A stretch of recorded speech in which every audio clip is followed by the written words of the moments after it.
आज से कुछ साल पहले तक एक व्यक्ति के खाते से दूसरे व्यक्ति के खाते में पैसे भेजना बहुत मुश्किल काम था। एकदम टेढ़ी खीर की तरह था कि बैंक में जाना पड़ता था, लाइन लगानी पड़ती थी। लेकिन आज अगर हम देखें तो बहुत आसान हो गया है। मोबाइल में ऐप के माध्यम से यूपीआई सर्विस का उपयोग करके कोई भी देश के अंदर कहीं भी पैसे भेज सकता है, किसी को भी भेज सकता है। तो इसी क्रम में आरबीआई ने एक बहुत बड़ा विस्तार किया है और यह विस्तार है देश के बाहर तक अपनी पहुंच सुनिश्चित करने का, यानी कि भारत के लोग देश के बाहर भी यूपीआई सर्विस के माध्यम से पैसे बाहर भेज सकें और बाहर से पैसे प्राप्त कर सकें। तो इसी बारे में आज की हमारी पूरी खबर है, जिसका नाम हमने देखा है प्रोजेक्ट नेक्सस के माध्यम से। तो आज हम समझेंगे कि आखिर यह प्रोजेक्ट नेक्सस क्या है, जिस पर आरबीआई ने बहुत बड़ा दांव लगाया है। तो एक एक करके सारे बिंदुओं को देखेंगे। सबसे पहले हम देखते हैं कि चर्चा के बिंदुओं में सबसे पहले खबर क्या है, और उसके बाद हम जानेंगे कि यह खबर अभी चर्चा में इस वक्त क्यों है। और चूंकि प्रोजेक्ट नेक्सस की हमने बात की है, तो आखिर यह प्रोजेक्ट नेक्सस है क्या, और इस प्रोजेक्ट नेक्सस से आरबीआई को जुड़ने पर क्या फायदा मिलने वाला है, या फिर हम यह कह सकते हैं कि देश को क्या फायदा होने वाला है। और उसके बाद प्रोजेक्ट नेक्सस से जुड़ने वाले क्या कोई और देश भी हैं, अगर हैं तो कहाँ के हैं, या उतने ही हैं या बढ़ सकते हैं। और अंत में एक अभ्यास प्रश्न। अब चलिए सबसे पहले देखते हैं खबर क्या है। खबर ही यही है कि प्रोजेक्ट नेक्सस आखिर है क्या, और आरबीआई ने इसे साइन क्यों किया, यानी कि इस समझौते पर हस्ताक्षर क्यों किए हैं। तो यहां पर बात आती है कि आरबीआई ने अगर समझौते पर हस्ताक्षर किए हैं तो इस पर खबर जो है चर्चा में है। और चर्चा में होने की बड़ी वजह है जो मैंने आपसे बताया कि देश के बाहर लेन देन करने में आसानी होगी, यानी कि कुछ सेकंड के अंदर ही एक देश से दूसरे देश बैठे हुए एक व्यक्ति को पैसे भेजे जा सकते हैं। तो इस वजह से चर्चा में होने की वजह से जानना जरूरी है कि प्रोजेक्ट नेक्सस आखिर है क्या, जिसकी शुरुआत आरबीआई कर रहा है। तो इसकी संकल्पना की बात करें, यानी कि जो यह विचार है वह मूर्त रूप में हमारे सामने दिखाई दे रहा है। तो किसकी वजह से? बीआईएस, यानी कि बैंक फॉर इंटरनेशनल सेटलमेंट्स के माध्यम से। यह है क्या बीआईएस? ये एक अंतरराष्ट्रीय वित्तीय संस्थान है। अब यह वित्तीय संस्थान जो है, इसमें दुनिया भर के जो देशों के जो केंद्रीय बैंक हैं वो जुड़े हुए हैं, और उन्हीं के माध्यम से इसका स्वामित्व संचालन होता है।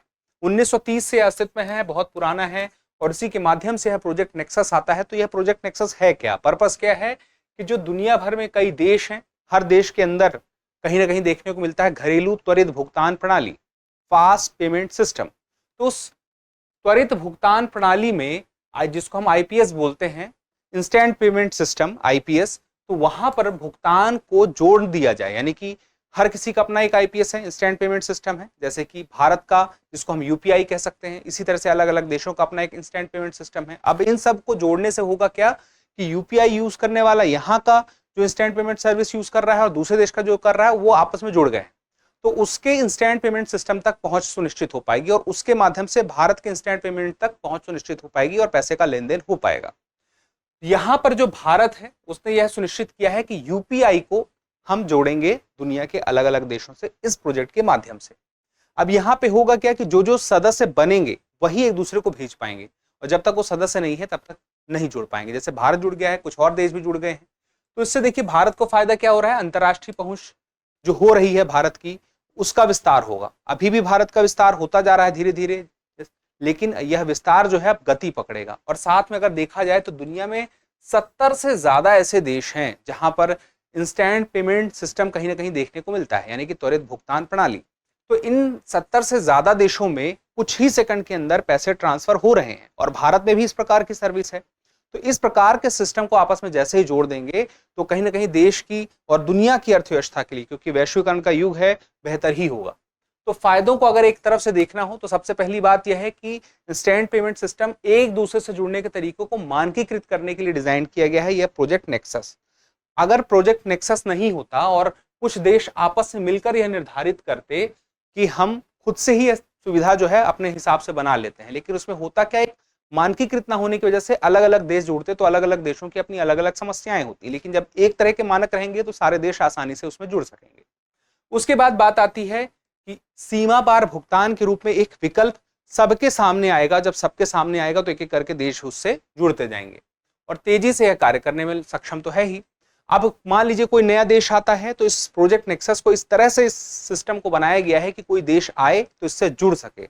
ऐसा ना हो कि इसमें एक सीमा लगा दी जाए, तो कोई सीमा नहीं है, आने वाले समय में देशों की संख्या बढ़ेगी।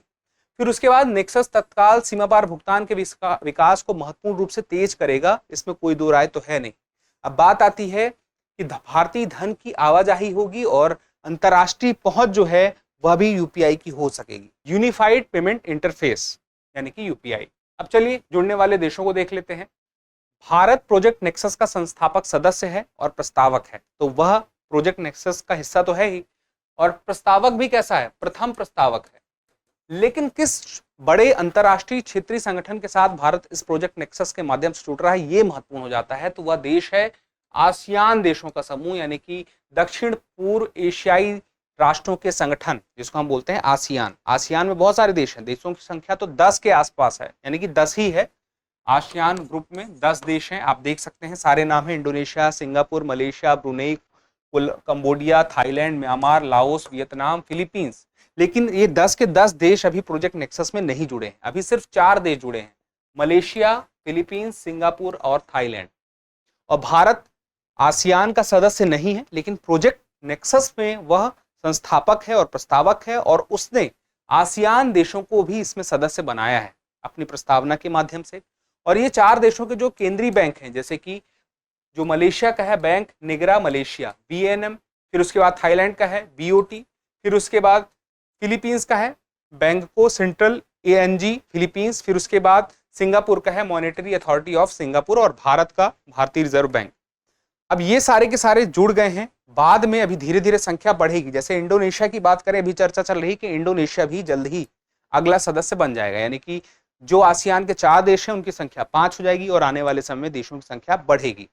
तो आसियान के साथ भारत के आर्थिक हित एक दूसरे के साथ पूरे होंगे, क्योंकि धन एक दूसरे को भेजना आसान होगा। तो कौन धन भेज सकता है, ये भी समझने वाली बात है। देखिए, एक तो पर्सन टू पर्सन धन भेजा जा सकता है इस पूरे सिस्टम के माध्यम से, प्रोजेक्ट के माध्यम से, यानी कि एक व्यक्ति है वह किसी दूसरे व्यक्ति को भेज सकता है, किसी एक देश का दूसरे देश से, और दूसरे देश से इस देश में जो सदस्य है। उसके अलावा person to merchant P2M, P2P हो गया व्यक्ति से व्यक्ति, और P2M हो गया पर्सन टू मर्चेंट, यानी कि व्यक्ति से व्यापारी।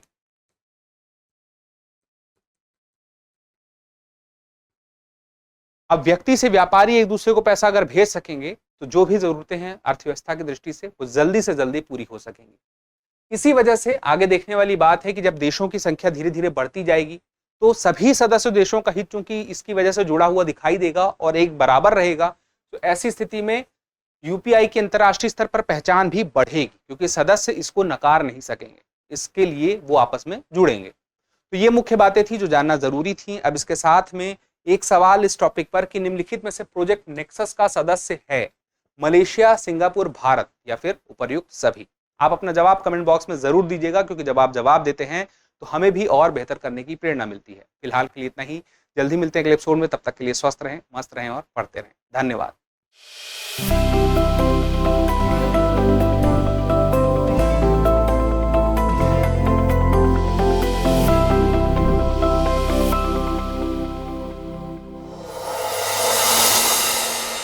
डियर व्यूअर्स, अपने एग्जाम की तैयारी को और बेहतर करने के लिए हमारे चैनल को लाइक, शेयर और सब्सक्राइब करना न भूलें।